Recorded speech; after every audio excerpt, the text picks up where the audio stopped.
the US will not impose new limits on Ukraine's use of American weapons if North Korea joins Russia's war. This is what the Pentagon has said. As NATO said, North Korean military units had been deployed to the Kursk region in Russia. The North Korea deployment is fanning Western concerns that the 2.5-year conflict in Ukraine could widen even as the tension shifts to the Middle East. But here's what the NATO Secretary General had to say. Today, I can confirm that North Korean troops have been sent to Russia and that North Korean military units have been deployed to the Kursk region. The deployment of North Korean troops represents, one, a significant escalation in the DPRK's ongoing involvement in Russia's illegal war. Two, yet another breach of UN Security Council resolutions. And three, a dangerous expansion of Russia's war. NATO calls on Russia and the DPRK to cease these actions immediately. Mr. Novak's with us from New York for a quick comment on this matter as well. Sir, how do you assess the implications of the deepening military cooperation between Russia and North Korea for security dynamics, especially in the Indo-Pacific and Euro-Atlantic regions? What are the specific threats? What do they say about this partnership, and how should international actors actually respond to this latest move?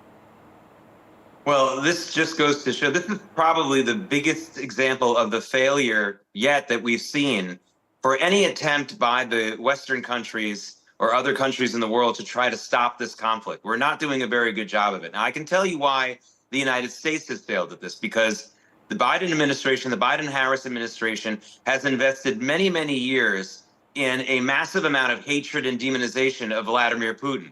Now, he deserves a lot of it. Don't get me wrong. He deserves a lot of it.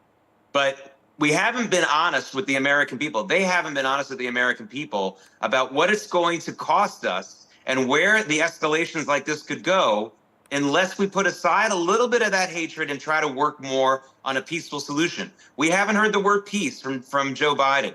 We haven't heard the word peace from Kamala Harris when it comes to this. And I don't think that they were prepared for this. I think everyone was surprised by this importation of North Korean troops into the region. Now, again, that doesn't mean we have to give in to every one of Vladimir Putin's demands, but it does show that we have failed not only to stop this escalation, but to level with the American people and with the people of the rest of the world. What is at stake here? This is really like studying World War I in college again.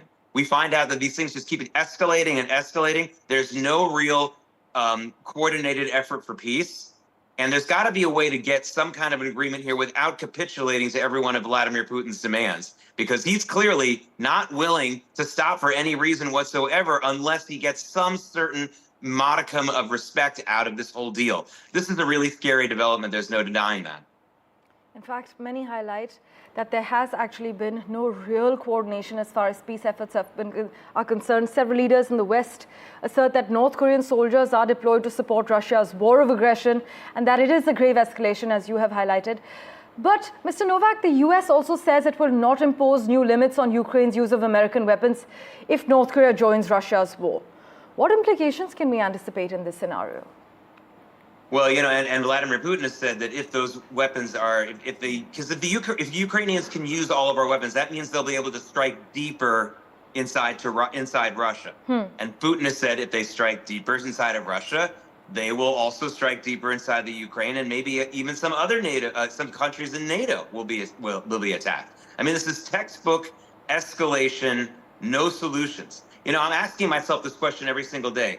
Where are the diplomats?